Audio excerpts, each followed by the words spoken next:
up or something? Can I just Yes, get an yes. audio? Yes. Yes. Okay, great. So I use Photoshop and Adobe Bridge as my editor. I use a two-screen process. So unfortunately, you're not going to be able to see the live edit as I'm doing it, but I'm going to stop screen sharing it, the Photoshop, the panels at the end, and show you basically what is in Bridge. Okay, a lot of people use a lot of different uh, you know programs and stuff, but this is a lot what I'm used to. It's kind of an industry standard, so I'm just gonna go and I'll probably and just like I am with my spastic crazy brain, I will just talk through some things as I'm going through it. But if you have questions, maybe, or about certain panels or certain frames, please go ahead and just wait till the end, and I'll try to watch the time here to leave a few minutes at the end. Okay. Usually, I always start with a grid. It's a good place to know where your camera is. Lets the audience will know where they are. And one thing about boarding, I was actually thinking about this morning, is like you're kind of capturing a moment in someone's life, and I say someone because you want to see that these characters that you have, whether it's animation or even in live action, that they have a life beyond what you're seeing. um, so you're just getting a nice snippet of um, see what's going a nice snippet of their life, of a moment in life, and then you can go into the whole, you get into the whole story element of well, why now, why are we seeing this story now? That's a whole other different ball of wax. So but it's less about like you'd see, kind of picture it, it's less about like a stage or a musical where they're actually playing to the audience, and it's almost like we're getting and see it a little bit more that we're getting a snippet into their life. So when you kind of approach storytelling in that manner, it'll have much more conviction, it'll be more convincing, because it'll motivate a lot of the poses and storytellings elements that you'll use, because you're just kind of trying to, you basically, you're thinking beyond what's on screen. You're thinking beyond what's being shown, like that there's a world beyond what you're sharing with the audience and what you're actually boarding out. So I hope that kind of makes sense, but that's just a way, kind of something I was thinking about this morning, is that it's that's how, when I board, is that I'm actually capturing a moment in time of an actual life, like creating a life. So it just, when you're thinking about what's happening on both ends, like the book ending, like what happened before this moment, what happened after, it'll drive your storytelling more convincingly.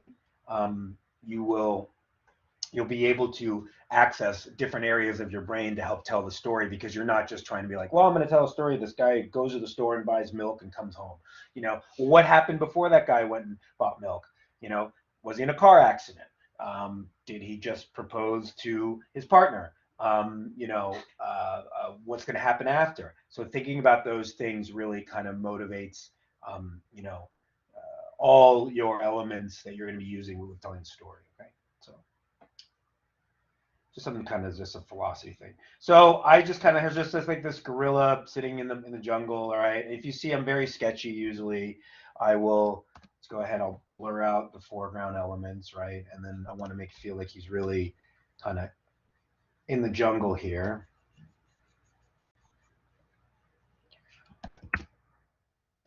And then maybe we kind of, as we start to, maybe we move the camera a little bit, right? And we get a little bit more of like what's called parallax, where we basically use stuff in the foreground, moves at a much faster rate to create a little bit more depth of field. And I'm not going to do any grayscale or lighting over it, but creating that grid really helps know where your audience is, like where the camera is, and that way it tells you where the audience is as well, like where they're going to be watching from, right? All right. And I just say mine as different panels each time. Everyone does it a little bit differently, right? And then maybe as we continue moving in front of him, a little bit more of a pan, but then we get a little bit, even a bit stronger movement for the foreground. It really kind of creates that parallax. So we're kind of moving through the jungle, right? We're capturing a point in time of this gorilla sitting alone, peaceful. It's a bit of tranquility as he or she is alone in the forest. We'll make it a he because I kind of did more of a big silverback.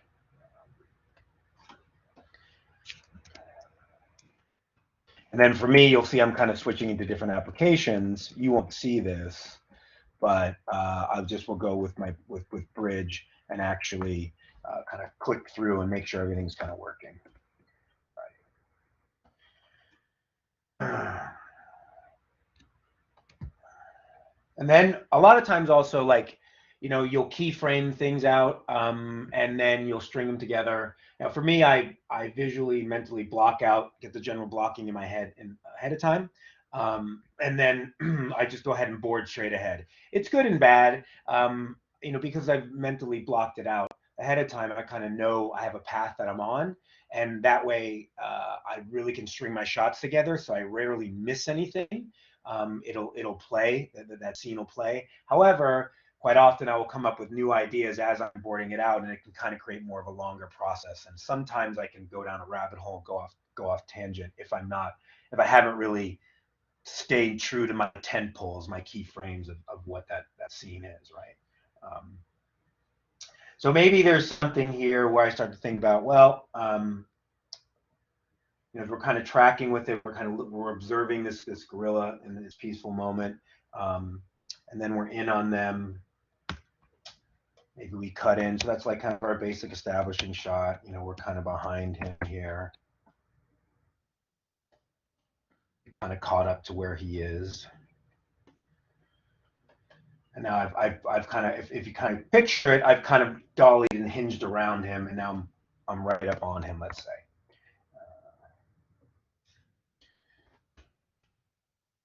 And I'm very scribbly. It's just the way it is for me, but with clear. It's the ABC. Always be clear, right?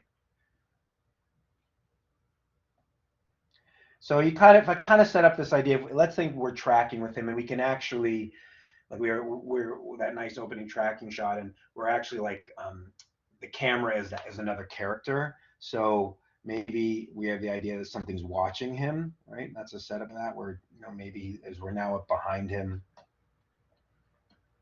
right here, right? And I want to make sure that I'm actually behind him and not that I'm pushed in. So I'm going to change my pose this way because I want him to turn around, right? And in the live action world, we don't always pose out so much. It's just setting up the shots, setting up the frames. But even when I work on live action films, I still tend to pose it out. And then I will give some element of a background in here, right? Just something suggestive, right?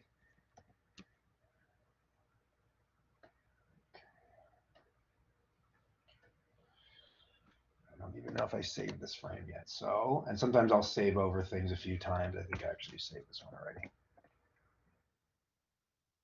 Okay, and then maybe I always like to make the camera move a little bit when you can, just subtly. That's just one thing I always like to do, because I like to make it feel like the camera's alive. It's another character. It's breathing. Picture the camera as like the eyes of your audience. So when you watch something, you're never really perfectly still unless you're really trying to be perfectly still for some reason. So make the camera move a bit, make it breathe, a little bit like that. So unless it's some kind of a big establishing cinematic shot, and sometimes if you move it, the problem is if the character's moving and you're making the camera moving, it won't really read. So don't move it too much. So maybe he hears something off screen, right? And I'll just go ahead and I'll write something bottom here. Like I'll just do sound effects, rustling off screen, and as typical David Coleman fashion, I usually will always misspell and have typos all over the place. But this is the way it is for me. Okay. And this is what I mean by boarding straight ahead. Like, so I basically just going from pose to pose. Everything's a new like file, I should say, each time. I know everyone uses animation timeline. There's lots of different things, and it doesn't really matter how you get there, just as long as you get there, right? So he hears something, right? Oops. And I just realized I drew on the wrong frame, which happens often. So I will do that, move that around. Out. And I think I already saved, but let's just check.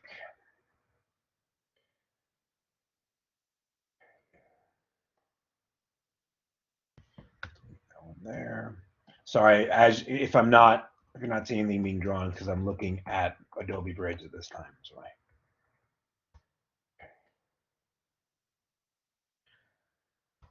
and one thing is,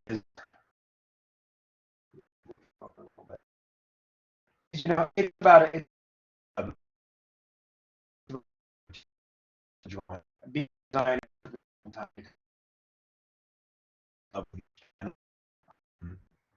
and oh, that doesn't really like that. Yeah. Hey, David. Yeah. Can you maybe try to relog to the link, because it seems that you have like connection issues. I don't know if it's from your place or is it from Blackboard. Guys, are you hearing well? Do you have sound issues as well? Yes. Or is it okay? Yeah, now the screen is back. Yeah. Okay, so let me go. Now the screen is back, so let me share. Let's still reconnecting. You may have connectivity issues. Okay.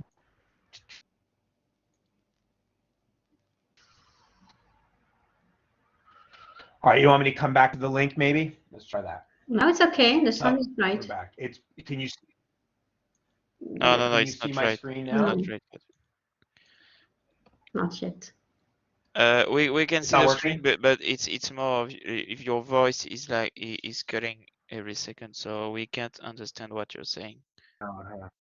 Oh, I think it's coming back, but it's not great. Connection is much Let's better, see. but Okay, I turned off the audio and turned it back on. You want me to? I can go ahead and log back in. Oh, I think now, okay. I think it kind of worked. It's Okay. kind of better. It's better actually now. yeah, it's much better. It's Better. much better. Let's go ahead. Okay. Well, Okay, let's move forward. Just keep chiming in. I apologize to everyone. Technology is not always the best. But move over here. Maybe here's a rustling in the bushes, and then on a shot after a shot like this, can everyone still hear me? Yes. Yes. Okay.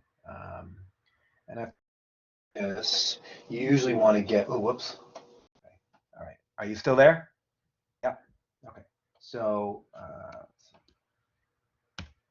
you can do a shot like that. We'll get into his POV next.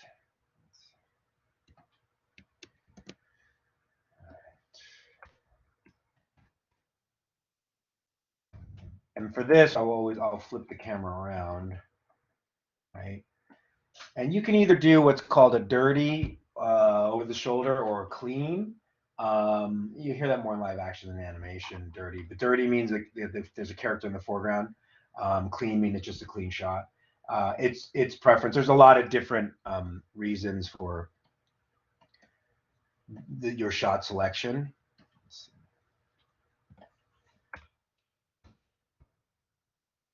Everyone see still? Yes. Okay, great. Yes. That's good. Great. Okay. So if we get him in the foreground here, and then maybe there's a rustling of bushes over here, and I could have, going back to it, I probably would even set up even more about something watching him, and take a little bit longer to build the tension.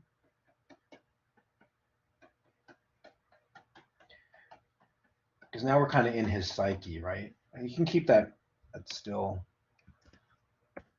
I'll keep that same text on there because I want that rustling to continue. And then maybe on this shot, maybe what I'll do is I'll go in and just blur to show that it's actually rustling, right? very, it's very, there's not a lot of, no actual pencil mileage, it's very quick. And then I'm going to actually flip. I mean, maybe he gets a little nervous, we could have him to maybe go back to him and really to build the tension up. This is probably what I would do is I would go back. And unfortunately, we don't have a lot of time, so I'm just kind of trying to get through this, but and teach as much as I can in a short amount of time. And I would flip back on him and probably get him to get up.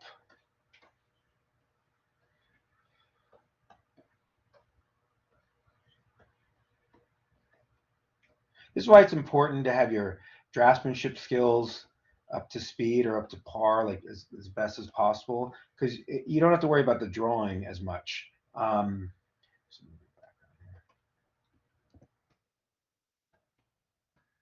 You can just kind of go, and you come up with great shorthands like I do, where it reads just enough to read.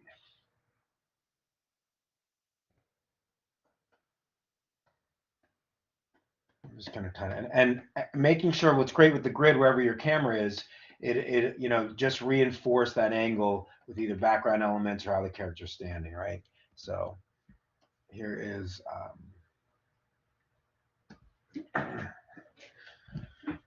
here's kind of the stuff in the distance there. These are probably that's probably too high up. And all the stuff I'm saying to you is stuff that just kind of goes on in my head as I'm drawing.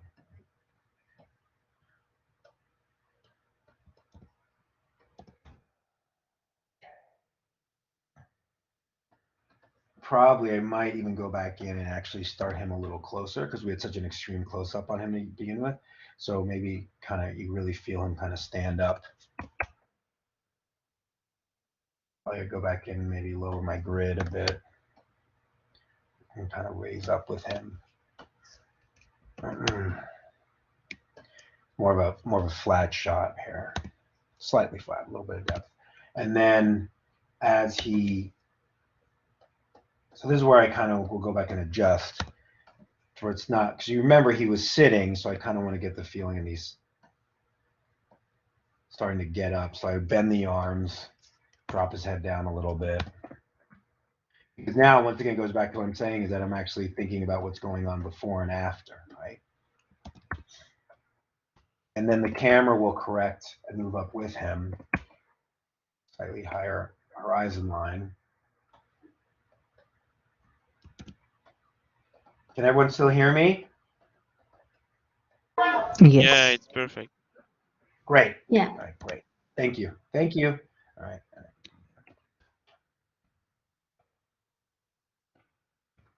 And as he starts to get up here, and you can, there's many different versions, many different approaches. Sometimes people will just kind of duplicate the layer. But I feel like kind of when you kind of get static, I like to make it feel alive and dynamic. So as he stands up,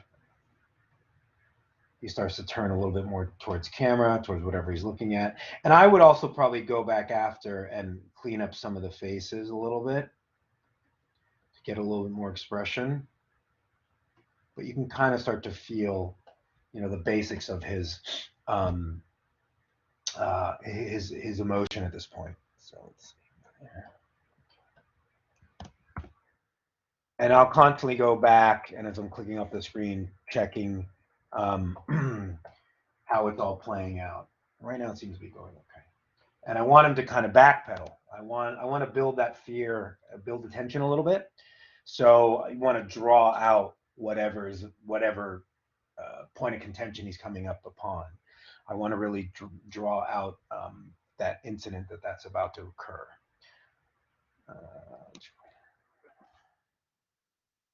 And that's why I'm doing things like making him kind of really react to it. I'm going to have him kind of backpedal. And so for that, this is where it's really good to understand a bit of animation and posing. So as he picks up this hand back here, it gets smaller as he's going away from the screen. This forearm's forward. This one is picking up a little bit.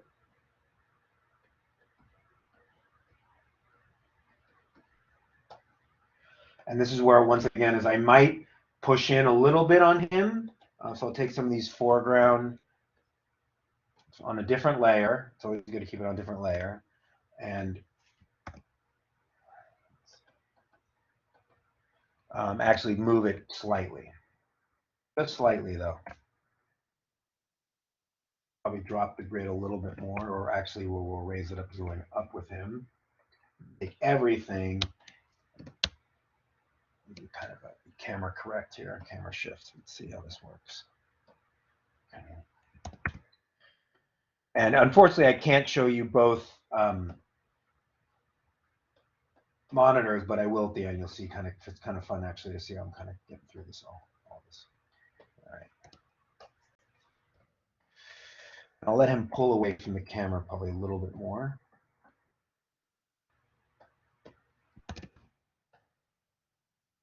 And on this one, this is where you don't want to really shift the camera too much, because if you're shifting the camera and making it like breathe, like I said, but you're also trying to make the subject move, it won't be clear. You want to be clear first, be clever second. It's a good rule to live by, or to draw by, I should say, or live by. But I want the dominant action stuff to read to be him actually kind of backing up, right? So as I think about him, where he's planted that, he's now planted that hand back here.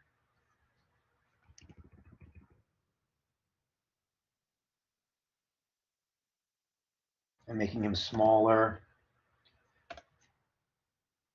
And, you know, in animation more so, there's a lot more broad acting, but it's the subtlety. The subtlety is what makes your work really convincing. The subtlety is what really sells the character, because, you know, and in the illusion of life, you know, Disney book from back in the day, everything's very broad and animated and everything. That's great, but who really reacts that way? Who really walks to work like this? You know, I don't know if you can see my screen, but, you know, with arms swinging like that. Nobody does. So it kind of takes you out of it, right? Whereas you want to and it gets, it's almost like too objective. You want to actually really be a little bit more subjective and actually get your audience engaged. And a way to do that is when the acting feels like, oh, like it's more relatable, right? So if that makes sense. Probably let him get a little bit further on maybe one more shot, right? This is where I want to still have the camera move. So what I would do in this is I'd get a little bit more movement, like a slight bit of movement, because I can get away with, because he's moving far back in the screen and the rate of the camera movement is so slow that it actually will still read. And then maybe give him one more. Let's get him move back a little bit more.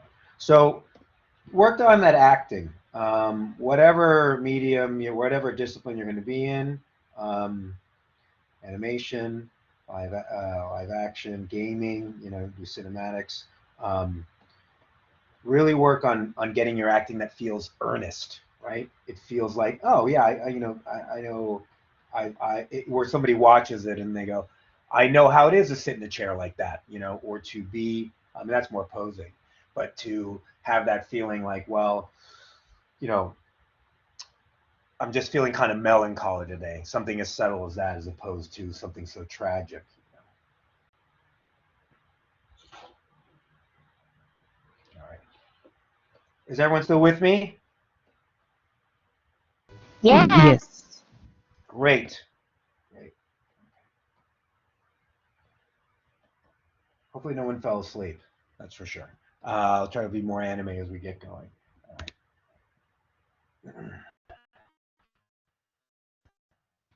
So to kind of circle back, yeah, really focus on that subtlety that you can get. That stuff, those little, those that feel right, like yourself, your board. React to with behavior will act in a track. Make it feel real. David, the problem is coming back. Can you just try to turn off and on your mic again, or it's weird? Okay. Right, how about now? It's Better? still bad. Oh, mhm. Let me sharing. Let's try that again. That, and then I'm going to share again. And share here. The Maybe connectivity. also if you can turn off your camera while you're sharing, maybe it will help a bit. But Ooh, let's it's try that. weird because Okay, let's try that. Okay. All right. How was that? it's way better. Okay. Camera's Yes. off. Thanks for your help. Great.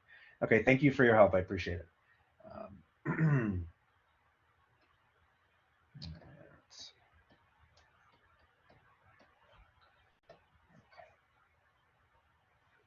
going to shift the camera a little bit here.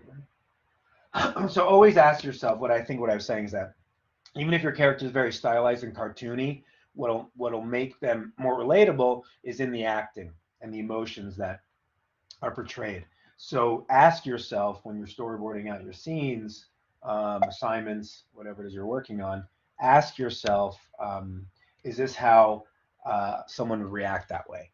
And inject that into your poses. Right? Okay, so if he backs up a little bit, and then maybe what I'd like to do is we might get a little bit, maybe I'd go back to that rustling, right?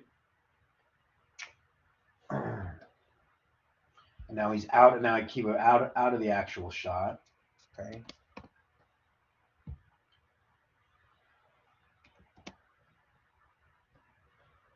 Just kind of build it up more and more, right? And then maybe we start to push in on it.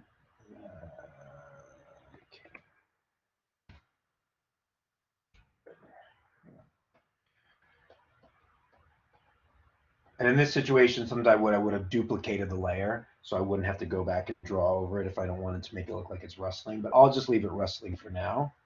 Okay. And I'll probably I want some sort of foreground element in there. It'll help depth. You gotta keep that depth of field. Like maybe he's walked past he's pulled back past some of these trees, right? Get rid of that rustling. I mean, I could still be there. It could still be rustling for sure. But once again, I'm trying to move quickly here. And then what I'll do is I'm going to push in on these bushes here. I'll do what's like a registration mark, just as a layer. It kind of makes my camera movement steady, and it keeps that center axis. So everything so if this is my shot here, I will go ahead and push in, and I see exactly where I had that on the grid, right? It's kind of a little trick. I'm sure a lot of people use it, but and what I'll do also is I will go ahead and push, whoops, let me actually go back a little bit, make it a little more subtle. Hold on 1 second. But I'll just make sure that registration mark lines up right at the center of that grid, okay?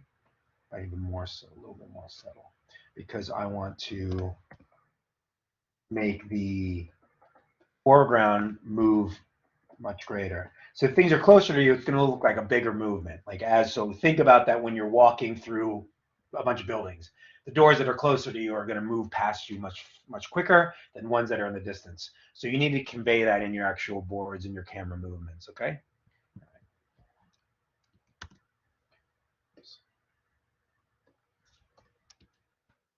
That's why things that have things on a separate layer, they move much quicker. And then it creates better center depth of field and makes it more of a logical movement, and it feels like something a real person would go through. You have to you want to makes your boards more immersive too. So in this instance, that foreground element would be gone.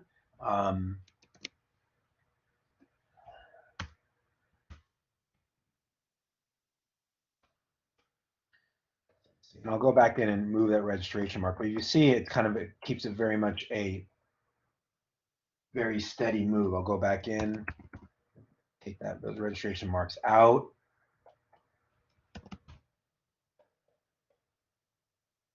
And like I said, as much as I'm boarding straight ahead, I've already kind of visually blocked out the scene. That's just how I work. Everyone works differently. You can do keyframe it. You can just do a couple beats and string them together. But for me, this works because then when I string my shots together, it works because I've actually boarded straight ahead.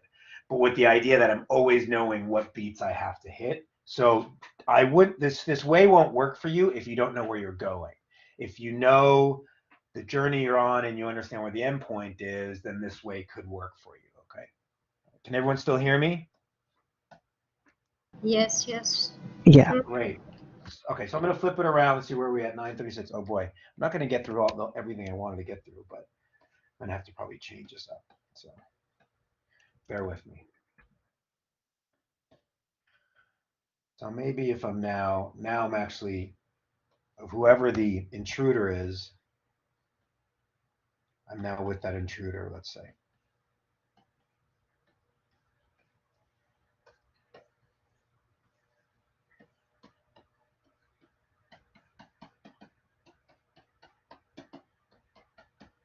Everything is focused on our gorilla over here.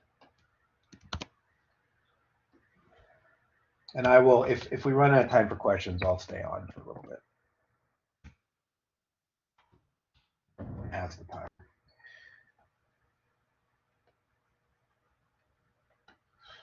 And give some placement behind that gorilla. Some sort of trees or something. And sometimes stuff in the foreground, I'll give a thicker line to it. Things that are close to you should always read a little bit thicker, right? If I was actually going to take the time of adding tone in here, I would just drop in some grayscale in here, right? So this is whatever this is that's coming towards him is merging through the bushes, right? I'm gonna blur it out so we know we're basically at the rack focus. Well, not a rack focus per se, because I'm not changing the camera, but focusing, but it allows us to kind of focus in on our character. Rack focusing, it basically, it's exactly what it sounds like. It allows, it basically will help you communicate what you're trying to show in the actual panel by focusing in on that point of interest. So I'm going to use the same registration mark thought I had before, or tool. All right, here, panel. And then as we push through, everything will push. Once again, do not, if you use this method like I'm doing, the registration mark is the only thing that you're not transforming, okay? I don't want to make that gorilla feel like he's floating, so I'm actually going to take the grid and registration mark and pull it up a little bit. As you're getting closer, the horizon line should rise up a little bit. Drop him a little bit more. And then, because foreground elements should move at a greater scale, I'm going to separate them as I'm pushing through.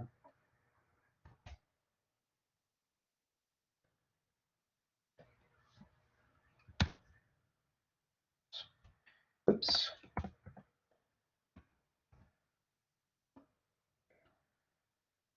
Because I'm moving so fast here. I'll hit a bunch of extra buttons that I don't need to.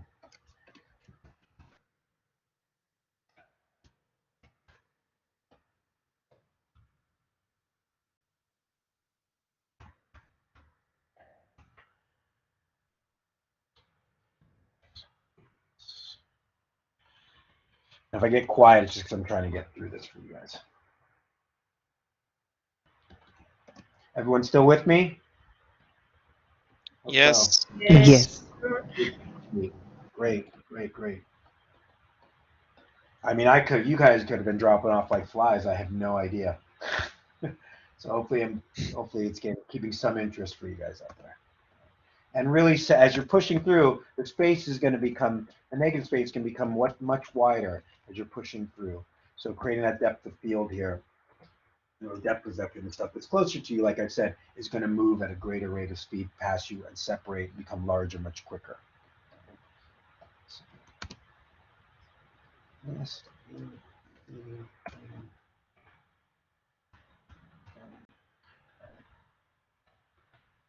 And just for the sake of time, I'm going to jump around to another shot because I would probably do this a little bit, change this a little bit, spend a little bit more time in this. And one thing I think I'm going to do on this is that I'm going to start to create a little bit more tension. I'm going to Dutch angle the shot. So it gets a little bit more dynamic that way when you do that. When you Dutch angle a shot, basically taking your horizon line and changing it creates a little bit more tension and more of a dynamic feel. So taking my registration mark.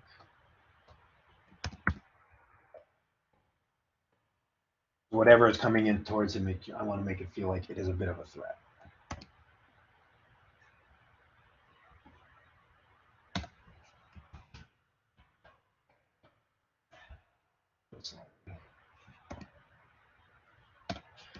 And something like this to kind of, what I'll do is I will actually just push. I'll probably go into a extreme close-up on him next.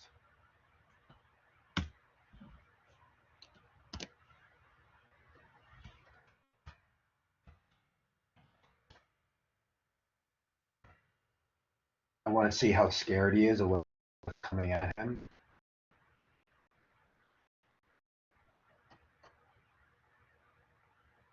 And just make sure he's not looking right down the barrel, being the camera lens. Either look just over, past, over, above. I've seen before where artists just end up having the character look right at the camera, and it breaks that fourth wall. Unless that's intentional, which is one way to go about it. But always give it just a little bit off center.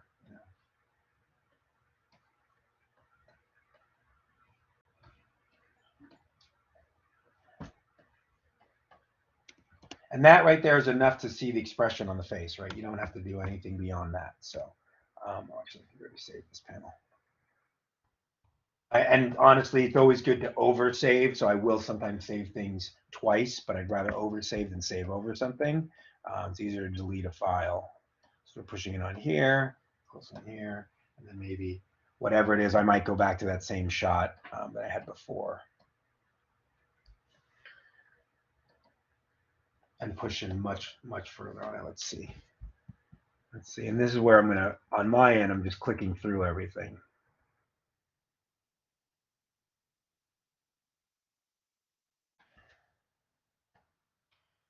On this shot again, I'll probably, this is where I kind of made an error, and I actually should have duplicated that layer before, so I actually had some sort of my master. And there's a lot of master shots created in here, so I really should be duplicating a lot of them.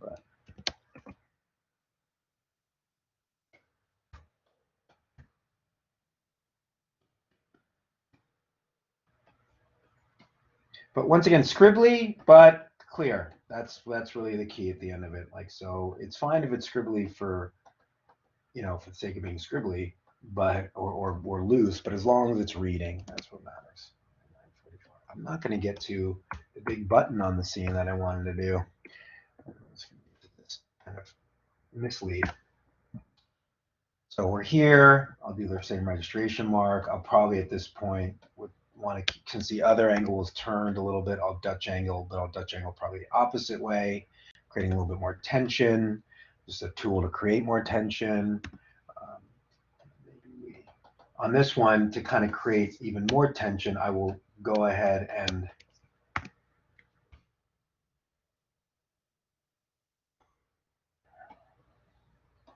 really zoom in on it, whatever is about to come out. Registration mark. And sometimes I will add some pushing lines in there. So pushing in, like a quick push in. Do some radial blur stuff where I kind of find my point of access, beef it up. And actually, kind of pushing a lot faster here. I think I already saved it. I'm over saving, but once again, that's better. Everybody still with me? Haven't lost anyone? Yes. Haven't turned anyone off. Haven't made someone know this Yes. is terrible. I'm never watching this guy ever again. He's a disgrace. As we push in real fast here on it. And you could even, to build attention even more, you could go back to his eyes. I mean, I probably did too much of an ECU before.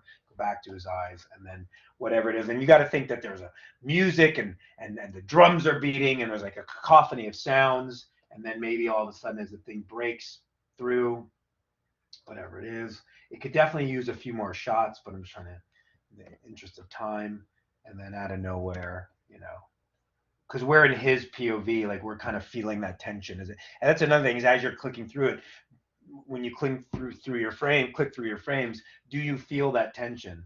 Do you feel, that sense of urgency and fright and fear? That's how I know that's working for me. If I can feel it, then it's a good sign. So maybe all I had to do is it's just a butterfly.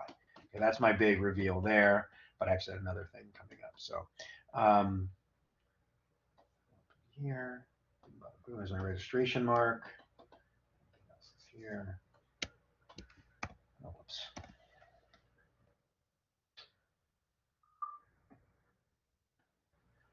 So whatever it is boom. It's just something, you kind of build up like it's this thing that's to be afraid of, right?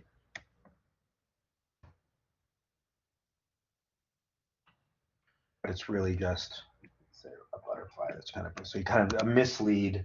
You build up for something and it's a mislead, just a typical story mechanic, nothing so overly top unique. The butterfly breaks through, and then maybe you can actually, and as on this, I mean, you would get a reaction from, I would go back to a reaction shot. Let's say I would probably have slotted in one more, maybe ECU on the, meaning extreme close up, on my gorilla.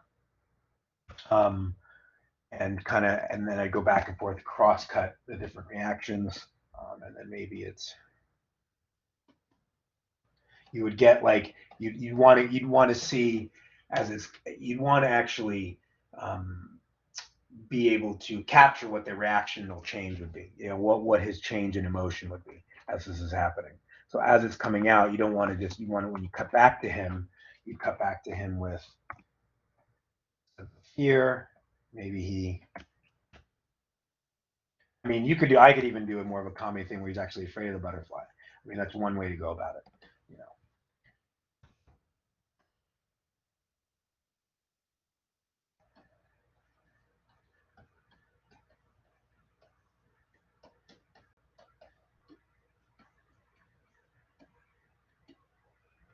It's a horrible drawing. I'll take rid of that one.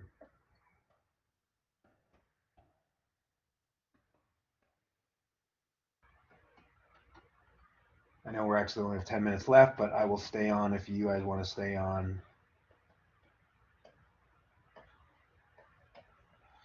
So maybe there's a bit of fright with him, and probably, and as I kind of go back and play it out, I might find that I'm missing some poses, or I showed my hand too soon. There's always making changes. Storyboarding is not just about like storytelling and everything. A lot has to do with editing, going back in and removing shots, adding, cutting where you don't need it. Quite often I'll board a whole section and I'll realize I can cut out like half the shots before it even goes to my head of story, the director. I kind of make my own edits on things. Maybe he freaks out, and then it's a kind of a reset. And it's a what? Huh? Could have him react. Now I could probably, in looking at this, I'm thinking about, well, I probably could have actually had this reaction before, and then you can cut to this. It might be quicker, it might be snappier to just have him go to what? This thing, right?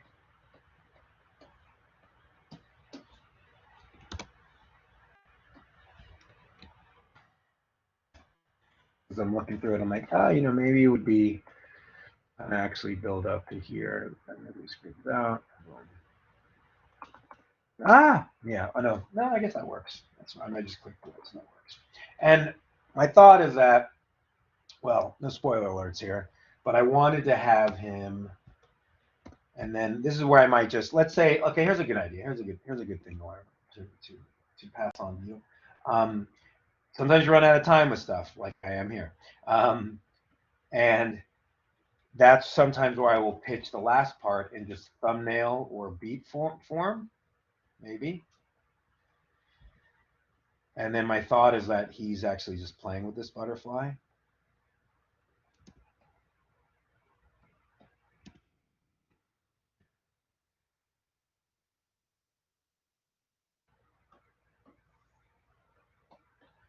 And it's a very flat shot because it's you know, there's a lot of things I can do in terms of keeping it, making it a little bit more unique, more entertaining. But don't overthink your shots sometimes, especially for comedy and even parts of like an intimate moment.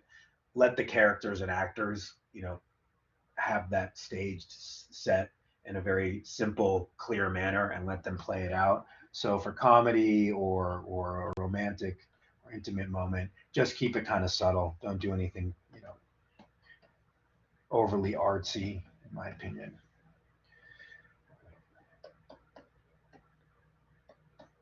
So my thought on this was like, so it's like if I'm pitching this to the director, and I'm like, and then this happened, it's a mislead, and the butterfly comes out, and all of a sudden it's the birth of this beautiful friendship, you know, and everything is great, and life is good, and then,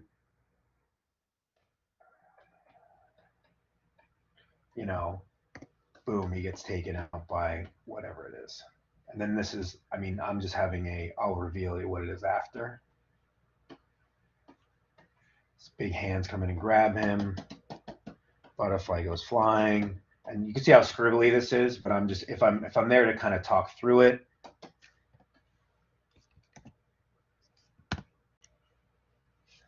then that's good enough. Sometimes, a lot of times you're not there when your boards are being shown, so keep that in mind. So your boards should speak for themselves. There should be no exposition. If I let this play out for you right now, you wouldn't need me to actually narrate anything. So kind of keep that in mind. It's a good way to kind of check your work per se. It was like, does it work without me saying anything, right? Grabs him, and then in this shot, maybe it'd be good to get a little bit of either some sort of wide or some sort of establish some sort of geography. We've been so immersed in this moment, I haven't popped out at all. Maybe I want to see what's going on. I might, but I probably at first would just change angles. And now I'm going to keep it all pretty, mostly Dutch angled. Is everyone there? Still? Yes. Yes. Yes. Yes. Awesome. I know we might go, look, I'm still going, you know what? I think turn off the camera. Maybe that was the trick. I probably just jinxed it, but let's see. All right. Someone's audio's on. I don't think that's me. Someone turn off their mic. Thank you.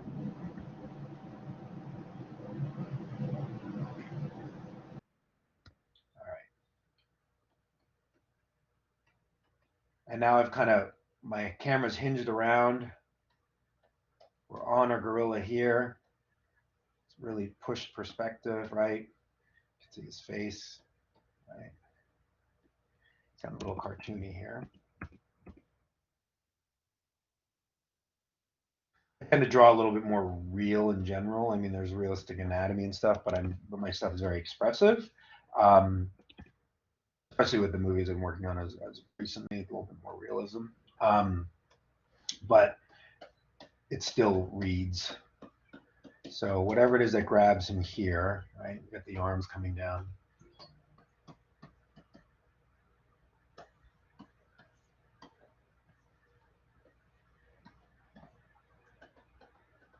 And then I'm going to actually give it a bit of motion. And sometimes I'll add some debris. There's a lot of different brushes out there. I have this air particle brush.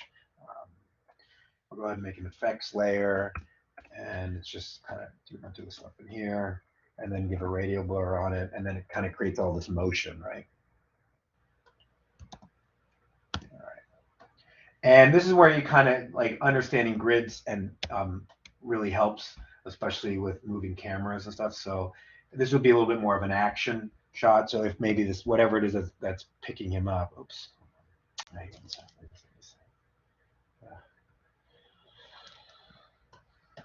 I would all of a sudden, whatever I have to share with you what I'm doing. So it's this other animal. Let's grab him. He's going to be flipping up into the trees. So that's the case. I'm going to actually get a real extreme upshot, right? Keep my horizon level low. Tilting the camera up, worm's eye view, makes it more of a dynamic, a little bit more powerful and threatening too. Okay. And we kind of see his legs get swooped out from under him. So now you have to think about if he's being flipped out that way. This is our gorilla here. His legs would come out from under him. He's going away from us. But I'm still keeping the camera moving. I'm just letting it go a little bit because I'm going to go into a little bit more of a, like I talked about earlier, pop out to get some sort of geography here, right? Establish where everything is. I really like to keep people immersed in my boards though, and in my moments and keeping it dynamic. So I like to stay with the characters a lot, as long as it's clear. Here, once again, but in this instance, I just want to kind of pop out and give some geography just for the sake of time. So once again, if my camera is pointed up like that, and you're getting 3-point perspective, whatever it is in the background, I'm using it to kind of reinforce that angle and that perspective, right?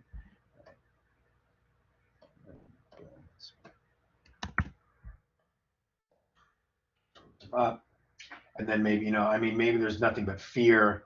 We can pop in with the character and get an expression on his face. Can punch in. There's many different ways of going about it, but we can actually, if we want to stay with the character, which might be an idea, maybe we punch it on his face, or you can. There's many different ways about it. You can go into, you go flip around, and he's saying goodbye to his butterfly friend. Maybe the butterfly is down here now, and now we're in his POV, right? As everything's getting pulled away from him, the ground is getting smaller and smaller. He's gotten swooped up into the trees, and man, this animal must be strong, right? Because I had to pull a gorilla like that, So I would do a pull on this one. It's like a long pull out. To show, that we're getting further and further away from the ground, and to establish that I'm in the POV of my character, right? That protagonist per se. And now on this shot, I would take a few more frames and pull out even further. Okay. Maybe we then, on that note, if we're looking at, we want to establish that it's his POV, we go to another shot that would be, his face, and he's just nothing but fright on his face. It's just started like a nice day in the woods. Or in the jungle per se. Like, what is going on, right? And have him once again not looking down the barrel, but either just above or just past the camera. So in this instance, if he's looking down, I'm having him. He's being pulled into the air. He'll be looking below the camera, And once again, adding some movement and stuff behind us.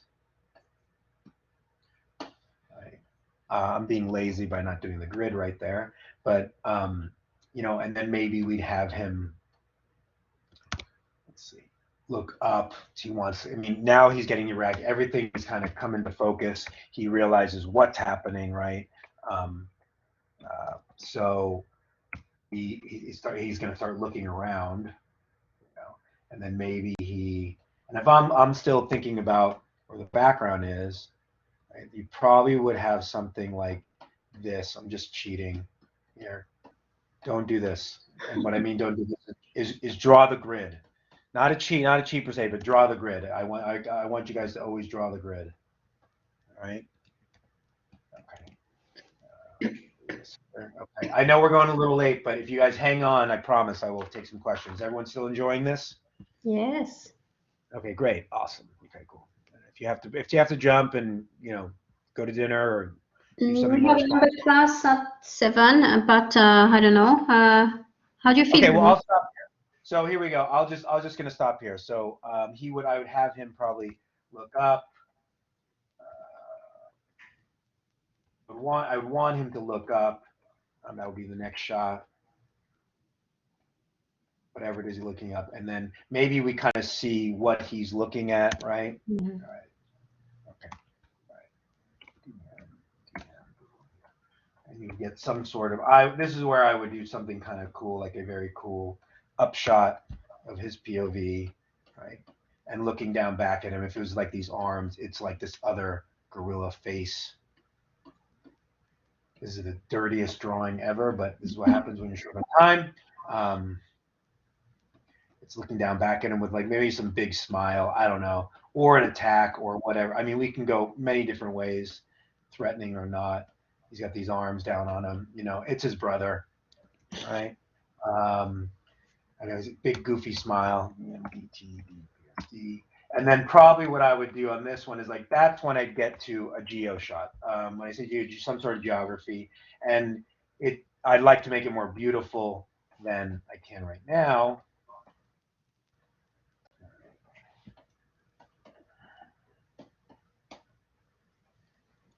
See, I love teaching so much that I just don't stop. I just keep going. And you know, whatever it is. So if I kind of think about his action also. He swung through the trees, you know, and he's kind of got him completely up here. And there's our gorillas.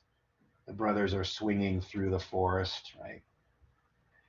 And I probably have like a lot of, you know, get a lot of more beautiful shrubbery and everything. This is a really dirty drawing, but you can kind of see the shape of the gorillas here. Right? He's on some sort of vine or something on here. Whatever. Through the forest here, and then you can kind of go and do a whole other difference. I had an idea of like there's a big wrestling match, and then all of a sudden you realize it's just his brother. But let me see. Okay, I'm gonna change screens and flip through it and show you what I did, and then either you're there or you're like, I'm out of here. So see how this goes, guys. Okay, so I'll cut through all this stuff. Let's go back to here. Bing. I'm going to stop share so I can screen share the other one. And then I'm going to share one more time and go into the bridge. Boom. Okay, so now you can, let's see. Can everyone see my bridge right here? Does everyone see this scroll bar? Okay, cool. Okay, cool. So this was the shots basically. This is basically I'm going to click through. And this is us, you know, coming up on our gorilla in the jungle, a bit of an establishing shot as we're tracking, get the parallax of the stuff in the foreground, and then we punch in on him. He hears a rustling in the bushes, looks over his shoulder as something starts to move around, as he starts to get up and kind of backpedal a little bit. We're with him. The camera's a little bit of camera movement. The rustling continues. We're pushing on that rustling, building that tension. We're now with that thing coming through, you know, whatever it is coming through the shrubs. And an ECU on him, and then all of a sudden as we really punch in, kind of extreme close-up, very more dynamic, all of a sudden whatever it is going to burst out. You could build the tension even more, and it's just a butterfly, and he's like, what? And then you would get to kind of these beats of him kind of playing. Everything seems fine and dandy in the jungle, and then all of a sudden he gets pulled up. We're with him. He's getting pulled up away, up into the trees. The ground is getting smaller and smaller, and I was like, I have no idea what's going on. He looks up. We see it's his brother or another gorilla looking back at him with a big silly grin, and then maybe we cut wide for geography shot, and we can be out as they're kind of swinging through the forest or the jungle per se. So that was a very quick demo. And I hope you learned at least something. So wow, That was amazing. I can't believe you did that in an hour. Oh my god. Oh, so you like